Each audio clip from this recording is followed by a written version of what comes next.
লক্ষ্মীপুরের চন্দ্রগঞ্জ বাজারে মোবাইল কোর্টের অভিযান, 5টি প্রতিষ্ঠানকে 2,24,000 টাকা জরিমানা।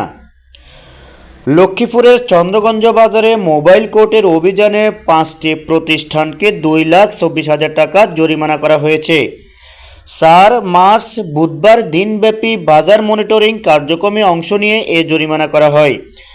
অভিযান চলাকালে মূল্য তালিকা প্রদর্শন না করা, অস্বাস্থ্যকর উপায়ে তৈরি ও প্রদর্শিত পণ্য বিক্রয় করা, ক্রয় এবং বিক্রয় রসিদ সংরক্ষণ না করা এবং যথাযথ লাইসেন্স না থাকায় পশ্চিম বাজারের শ্রমিক হোটেলকে নিরাপদ খাদ্য আইন 2013 অনুযায়ী 1,10,000 টাকা, রাজমহল হোটেলকে বিএসটিআই আইন 2018 অনুযায়ী 60,000 টাকা এবং শাহিন হোটেলকে নিরাপদ খাদ্য আইন 2013 অনুযায়ী 50,000 টাকা সহ মোট 5টি প্রতিষ্ঠানকে 2,24,000 টাকা জরিমানা করা হয়।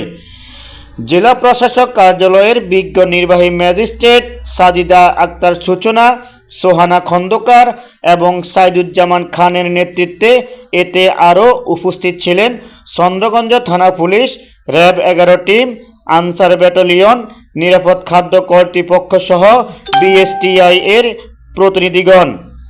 নিত্য প্রয়োজনীয় দ্রব্যমূল্য নিয়ন্ত্রণে জনস্বার্থে জেলা প্রশাসনের বাজার তদারকির অভিযান অব্যাহত থাকবে বলেও নিশ্চিত করেন তারা।